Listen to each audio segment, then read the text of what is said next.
حیدرآباد نظام کے چھٹے ایپیسوڈ میں آپ کا استقبال ہے۔ ہم آپ کو بتائیں گے حیدرآباد کے نظاموں کے بارے میں اور ان کی تاریخ۔ حیدرآباد کے چھٹے نظام علی خان 17 اگست 1866 کو پرانی حویلی حیدرآباد میں پیدا ہوئے۔ وہ 5ویں نظام افضل الدولہ کے سب سے چھوٹے بیٹے تھے۔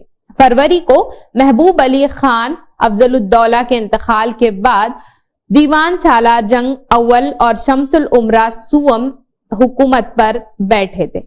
اس وقت محبوب علی خان کی عمر 2 سال اور 7 ماہ تھی، جبکہ سالار جنگ اول نے ریجنٹ کے طور پر خدمات کیے۔ کو ریجنٹ کے طور پر شمس الامراء سوم نے خدمات انجام دی۔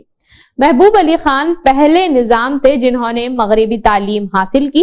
چومحلہ محل میں کیپٹن جان کلارک کی رہنمائی میں ایک خصوصی اسکول کا آغاز کیا گیا۔ سالار جنگ اول شمس الامراء سوم اور کشن پرساد کے بچے ان کے ہم جماعت تھے۔ انگریزی کے علاوہ انہیں فارسی، عربی اور اردو بھی پڑھائی جاتی تھی۔ 1874 میں کیپٹن جان کلارک، جو ڈیوک آف ایڈنبرا کے سابق ٹیوٹر تھے، انہیں انگریزی سکھانے کے لیے مقرر کیا گیا۔ کلارک نے نوجوان محبوب کو اعلیٰ انگریزی معاشرے کے رسم و رواجات اور آداب بھی شامل کیے۔ کلارک نے ایک ہندوستانی ٹیوٹر نواب آغا مرزا سرور الملک کے ساتھ مل کر کام کیا، جس نے نظام کی تعلیم کی نگرانی میں حصہ لیا اور آگے جا کر ان کے قریبی متعمد اور مشیر بن گئے۔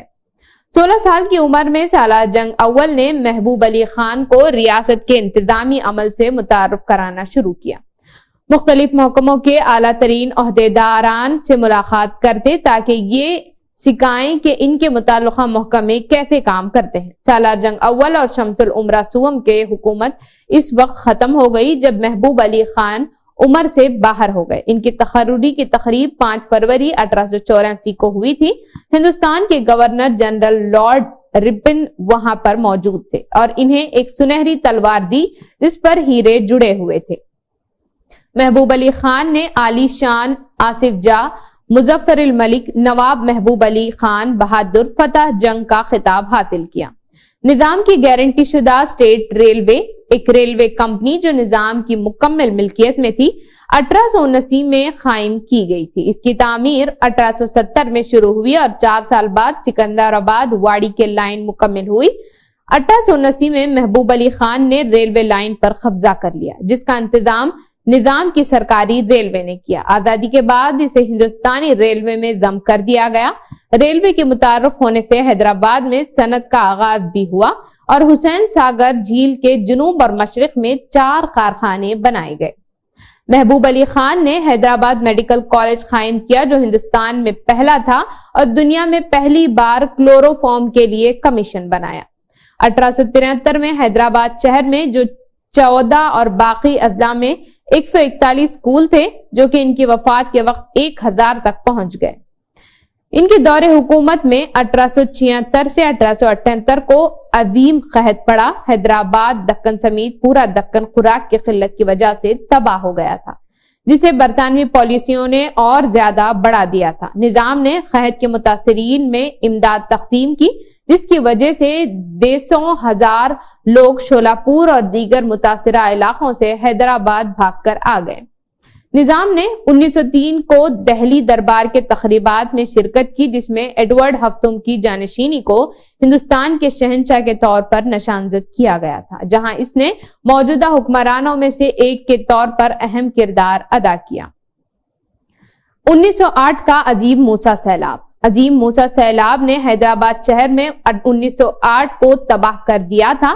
کم از کم 2 لاکھ لوگ متاثر ہوئے اور ایک اندازے کے مطابق 15,000 افراد ہلاک ہوئے۔ نظام نے اپنے محل کو سیلاب زدگان کی رہائش کے لیے کھول دیا جب تک کہ معمول کے حالات بحال نہ ہو جائیں۔ کٹا مائسما مندر کے مقدس پجاری کی رہنمائی پر انہوں نے یگنا میں بھی حصہ لیا اور یہ خیال کیا جاتا ہے کہ یگنا کے چند گھنٹوں میں ہی پانی کم ہونا شروع ہو گیا تھا۔ ستی کا رواج ایک بیوہ عورت کی اپنے شوہر کی جلتی ہوئی چتا میں کودنے کی ہندو روایت تھی۔ اس کا تعلق نظام سے تھا، جس نے اس پر پابندی کے باوجود اپنے سلطنت کے کچھ حصوں میں جاری رہنے کا سنجیدگی سے نوٹس لیا اور اس لیے انہوں نے 12 نومبر 1876 کو ایک شاہی فرمان جاری کیا ستی کے رواج کے خلاف۔ اب مطلع کیا جاتا ہے کہ اگر مستقبل میں کسی نے اس سمت میں کوئی قدم اٹھایا تو اسے سنگین نتائج کا سامنا کرنا پڑے گا۔ یہ تھا ان کا فرمان۔ وائسرائے ہند لارڈ لیٹن کے مطابق نظام دیوان سالہ جنگ اول کا مقصد تھا، جو ایک ایسا شخص تھا جو میر محبوب علی خان کو ریاست کی طاقت رکھنے اور اپنے ہاتھوں میں مرتکز رہنے کے لیے ایک دائرے تک محدود کرنا چاہتے تھے۔ چھٹے نظام کے 7 بیٹے اور 7 بیٹیاں تھیں۔ میر عثمان خان ان کے جانشین بنے اور ان کے بیٹیوں کی شادی خانہ پیغام میں ہوئی۔ نظام اپنے اسراف، طرز زندگی اور کپڑوں اور کاروں کے ذخیرے کے لیے مشہور تھے۔ ان کے کپڑوں کا مجموعہ اس وقت دنیا میں سب سے زیادہ وسیع تھا۔ انہوں نے اپنے محل کا ایک پورا بازو اپنے الماری کے لیے وقف کر دیا تھا اور وہ کبھی بھی ایک لباس کو 2 بار نہیں پہنتے تھے۔